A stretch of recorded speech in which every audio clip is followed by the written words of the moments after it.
Hi, everybody. Welcome to English Digest. I'm Leah. And I am Pat. And we are today in our fun section. On May 28th, we are going to become honey-tongued with our delicious idioms. That's what we should be doing, right? Yeah, we're going to have a bit of fun looking at some interesting phrases and expressions that all relate to bees. I don't know how you can find things to comment on related to bees, but the interesting thing is no matter what it is out there in the world, there's probably a fun expression that you can make with it, right? Yeah, English does tend to kind of come up with some very unusual things a lot. I think there's a World Bee Day somewhere in May or something like that. There must be a World Bee Day for sure. There's probably a World Honey Day. Like there is a Pancake Day as well, right? That's always a fun day, that. But let's get into these bee idioms then by reading through the article first, then we'll come back to discuss some of the words in it. Bees. These tirelessly buzzing creatures bring more than just honey and stings. They've also made their way into our language with some weird idioms. Let's explore 3 bee-related phrases that might just sweeten up your speech. As busy as a bee. This simile dates back to Chaucer's The Canterbury Tales from around 1392. In which the poet compared women to these hard-working animals. The idiom has since been used to describe someone who is extremely active and diligent. If your classmate undertakes activities from many different clubs, you might remark, Samantha has been as busy as a bee with all her commitments. The bee's knees. This is a delightfully bizarre way of saying something is exceptionally good or impressive. While the exact origin of this phrase is obscure, it likely emerged during the 1920s, an era fond of animal-themed expressions like the cat's pajamas. If a new song blows you away, you might exclaim, "This tune is the bee's knees." A bee in one's bonnet. Imagine a trapped bee buzzing around in your hat. That's the essence of this idiom, which conveys an intense obsession with an idea. This expression may have evolved from a Scottish phrase about having a head full of bees, implying madness or obsession. Later, this idiom transformed into our modern usage. If your friend can't stop chatting about the characters and plot twists in a TV series, you might comment, "Dennis really has a bee in his bonnet about this show." So there you have it, a triple set of bee idioms to add some buzz to your language garden. Use them wisely and watch your vocabulary blossom. So the article starts with just 2 simple words, bees. Aww. Yeah, and that really sets the tone for what kind of article we're going to read. This isn't going to be a deep dive into the English language. It's going to be fun. It's going to be light-hearted. A start like this to an article, an introduction of this sort, shows it's going to be fairly relaxed. Bees. And you get that also from the title, right? Because you're becoming honey-tongued. Yes. Which means you're becoming a smooth talker, right? Yes. And of course, we've got the bad pun there, bee-licious instead of delicious. But beelicious idioms. Idioms, you probably know, are expressions that are really kind of special to a language, right? In Chinese, you might have something like 乌鸦嘴呸呸呸 or 说到曹操曹操就到. But it might not make sense to someone from another culture who hears you say this because they might not know the history of Cao Cao. And in the same way, in the English language, we have all these different expressions that come out, and they're idioms that are very commonly used in our day-to-day language. The honey-tongued is something that came out in 1595-ish, they think, and a writer put it into his piece, Gervais Markham. And that's different than what we're going to talk about a little bit with figures of speech of metaphors and simile. So yeah, let's move on to bees. To the fun part of it. Exactly. These tirelessly buzzing creatures bring more than just honey and stings. Good. Yeah, I remember as a kid, like the idea that you were going to get stung by a bee was just a constant of the British summer. Bees and wasps. And it was terrifying to think of, even though like wasps can sting you multiple times. Horrible things. And bees can only sting you once because they put their stinger in you and it kills them. Yeah. So you get this horrific thought of being stung by a bee, but a bee doesn't really want to go out and get you. No. Wasps, horrible things. Yeah, the only good thing about wasps is that they don't expect anyone to hit them, so they don't get out of the way when you want to give them a smack. I was back in the UK last summer and encountered wasps for the first time in ages. It was like, I remember hating these. It's all coming back. I'm going to take you out. Yes, but bees are a lot more pleasant. And of course, they do the great important job of making flowers and food for us. Honey. We love our honey, right? But they've also made their way into our language with some weird idioms. So weird means kind of strange, yeah. Now, the first one of these we're going to look at is fairly kind of normal. It's fairly easy to understand, but certainly the second one, that's just weird. It doesn't actually make logical sense why we would describe something as the bee's knees. Do they have knees? I guess their legs bend. Right. But yeah, why? Well, it's just the way. I think it's probably just because it rhymes. Yeah. But we'll get onto that one in a moment. So as we say here, let's explore 3 bee-related phrases that might just sweeten up your speech. So, of course, sweeten up, another reference to honey and bee stuff. Exactly. And the first one is as busy as a bee.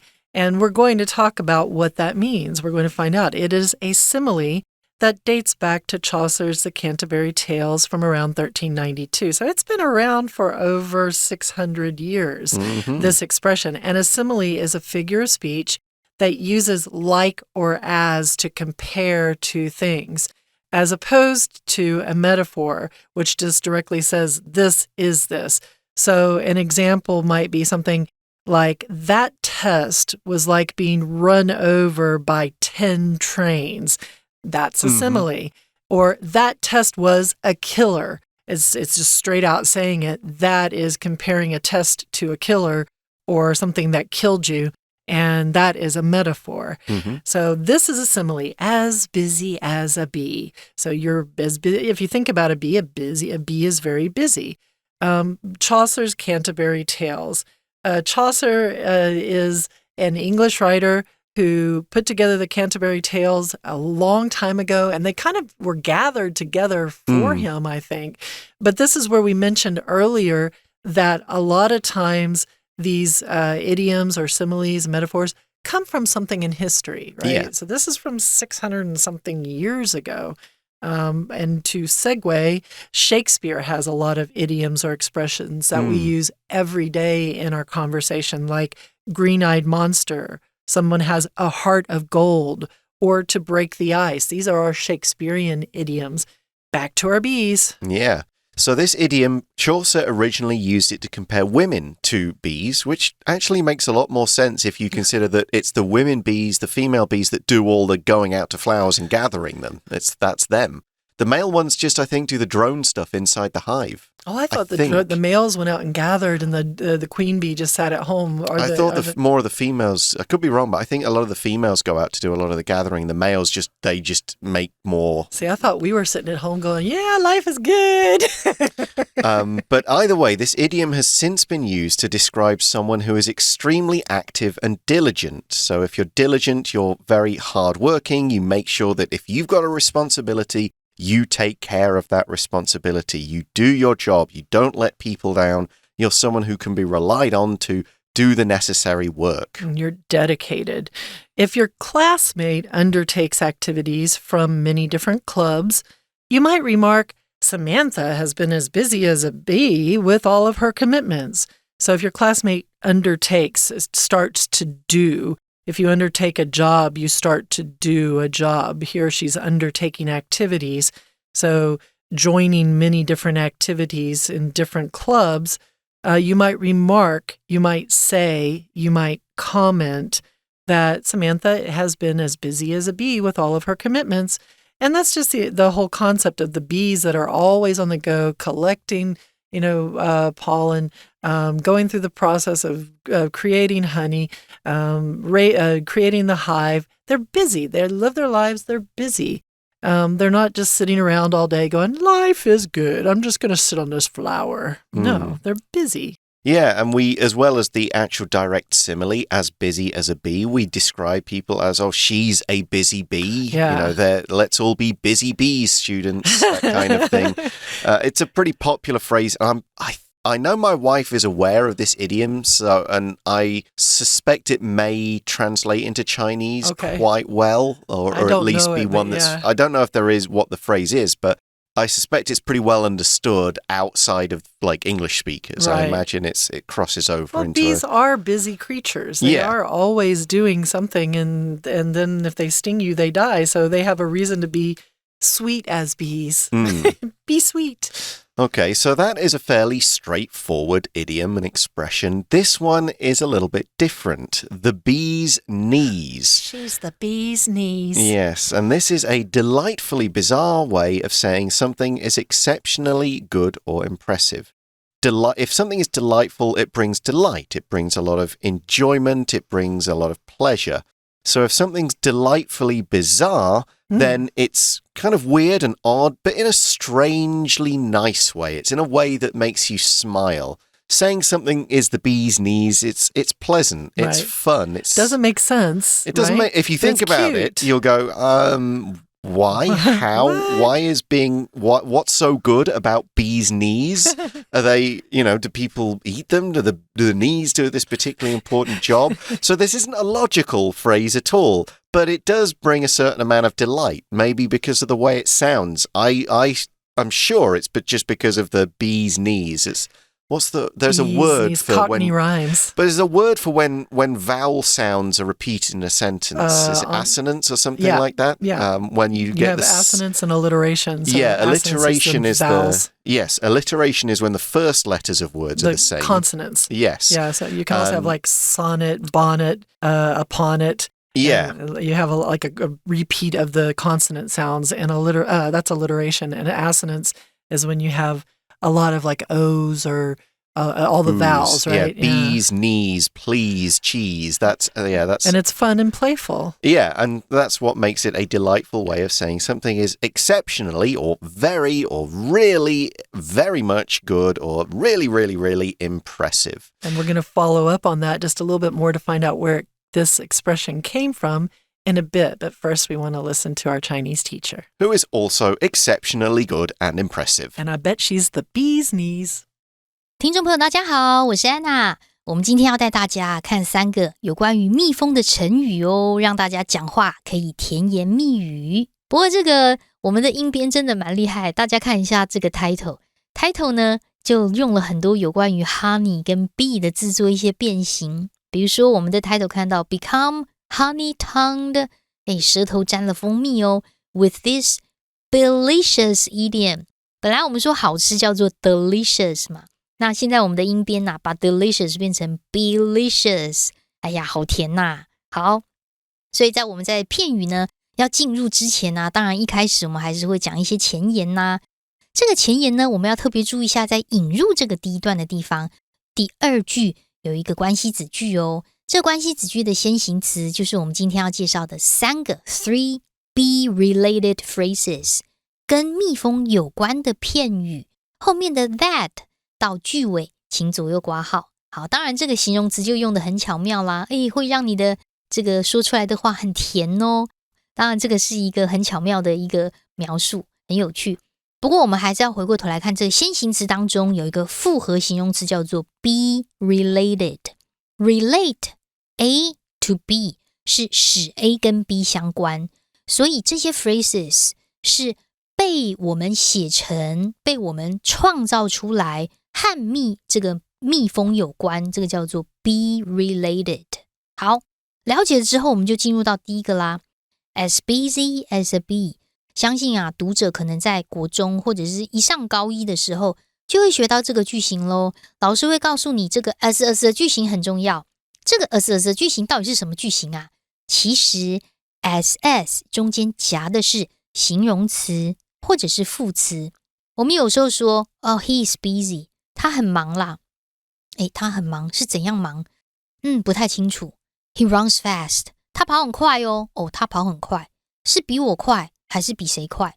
这些形容词或者是副词其实都不是很清楚。那到底要怎么样才清楚呢？对于我们学文的来说，用比喻就是一个最好的描述手法。那对学理工的来说，他们就会觉得数字会说话，我们要做研究，对不对？所以这个 as 的句型其实就是用比喻的方式来具体说明形容词或者是副词的状况。比如说我们刚刚讲他很忙哦， He is busy， 他到底多忙？跟蜜蜂一样跑来跑去跑来跑去。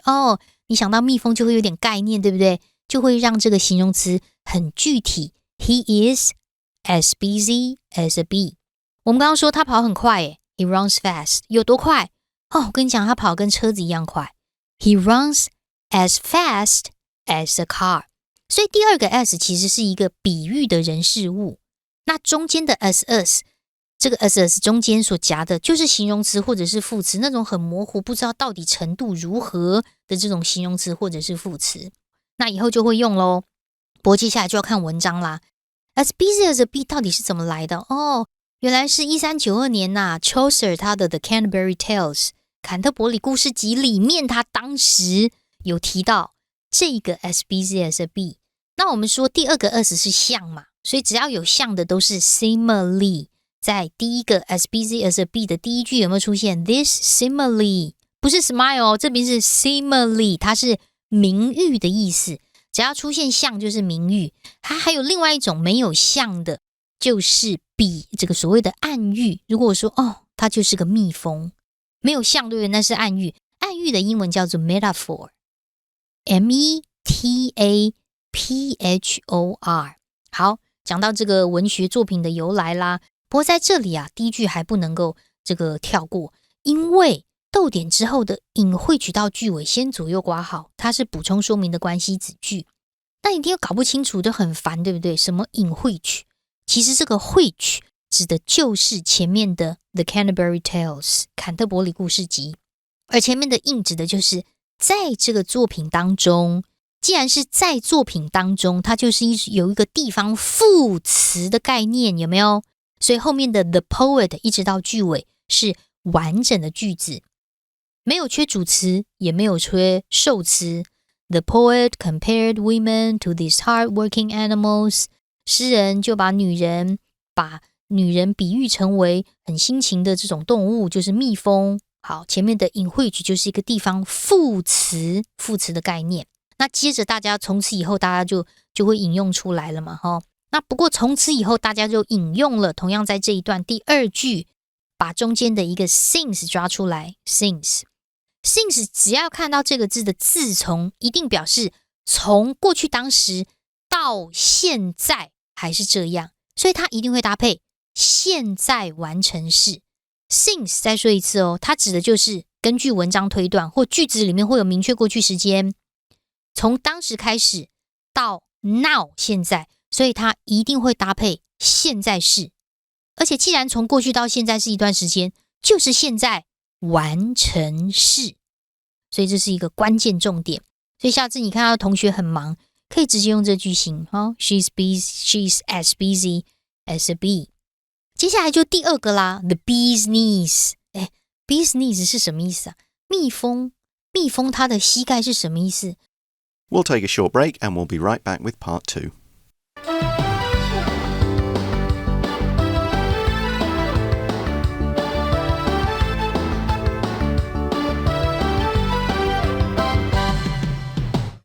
Hi everyone, welcome back. So we're talking about the phrase the bee's knees, and we learn in the article that while the exact origin of this phrase is obscure, it likely emerged during the 1920s. When we're talking about the origin, we're talking about the beginning, the first time or place that something was used or was invented or appeared. And we're saying it's obscure, meaning no one really knows. There's too much time and there's not enough accurate detail about who first used it. It just seems to have appeared and become common without anybody being able to say who, when, where, how. It likely emerged. It likely came from somewhere and started and grew during the 1920s.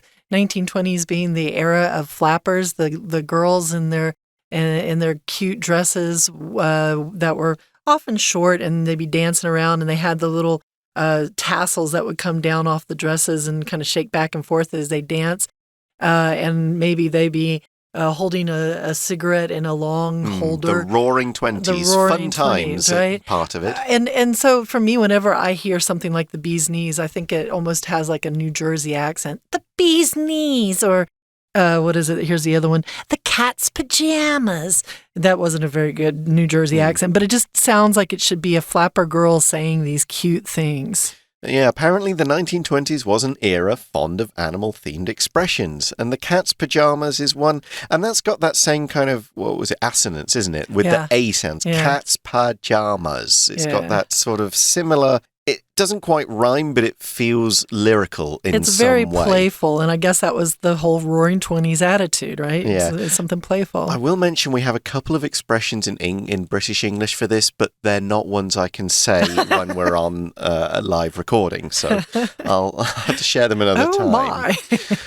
But here's an example. If a new song blows you away, you might exclaim, "This tune is the bee's knees." If something blows you away, it really amazes you. It almost knocks you off your feet like a strong wind. You go, wow, that blew me away. That was incredible. I can't believe it. And when you said that, you would exclaim it. You would say it out loud with a lot of emotion. Yes. Well, this tune is the bee's knees.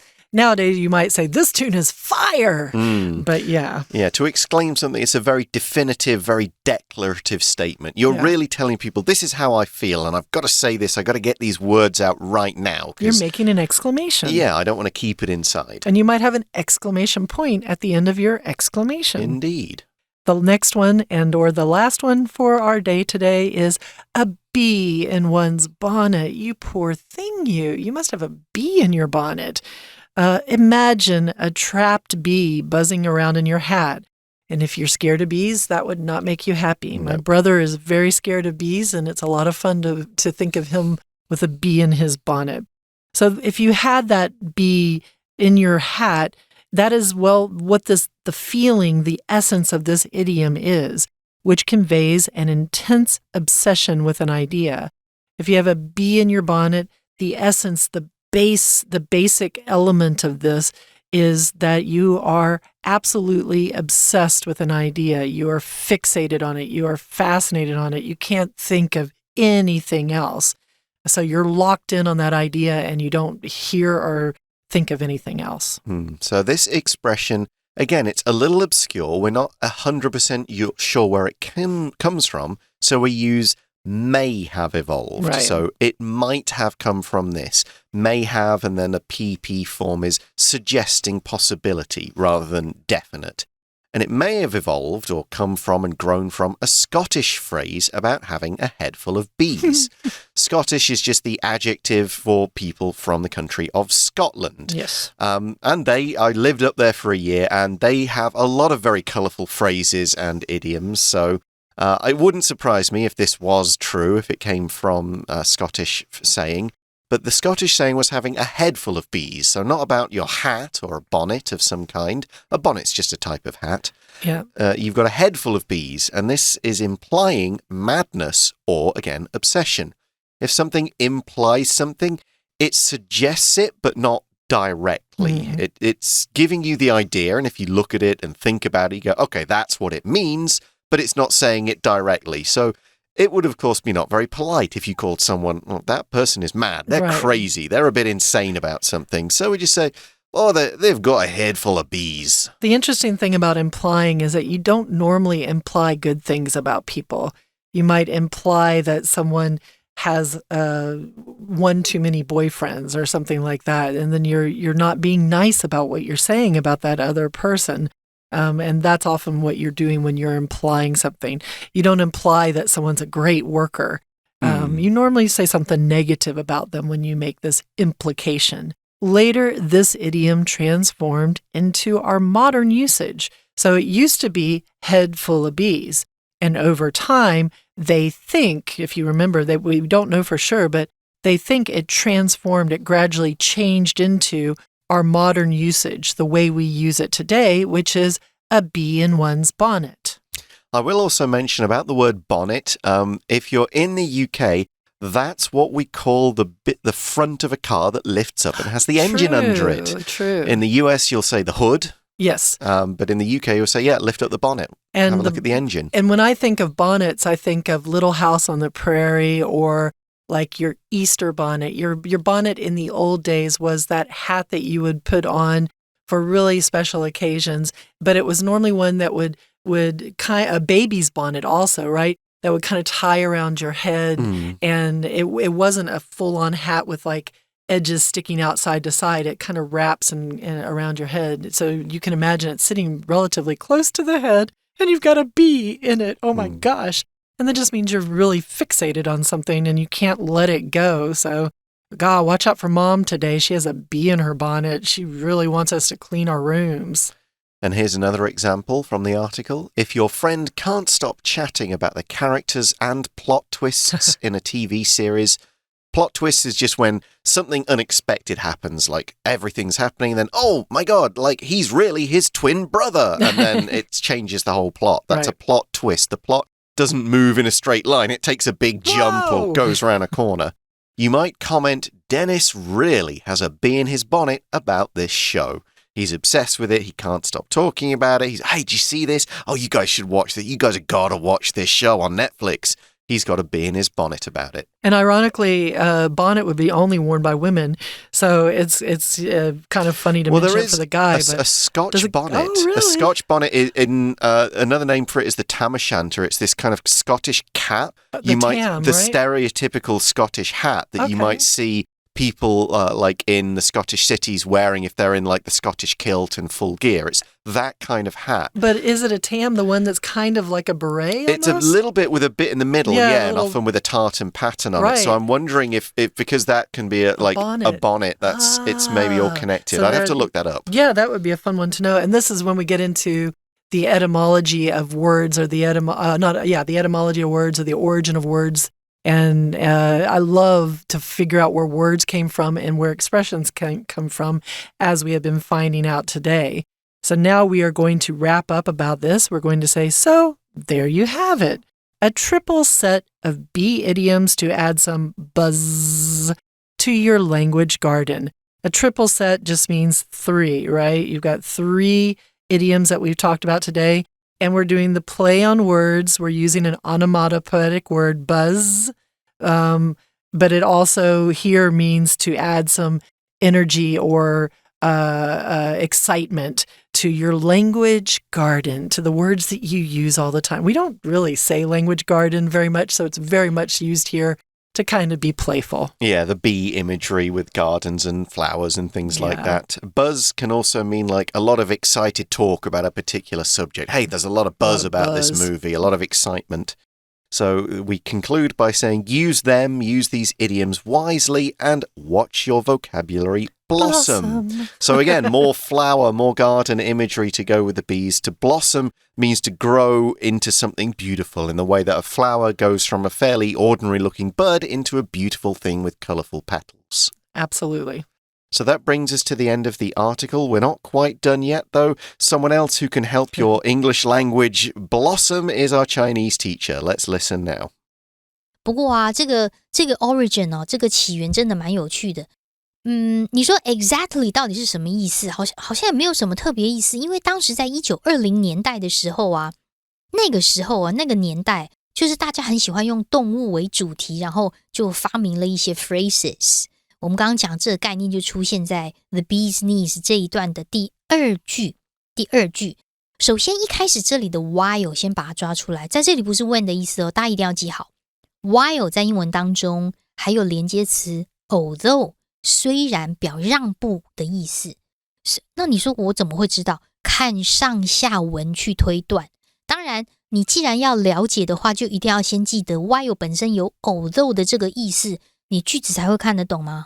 好，虽然exact origin 它的确到底怎么起源it's obscure， 就是呢很模糊，也不是很清楚。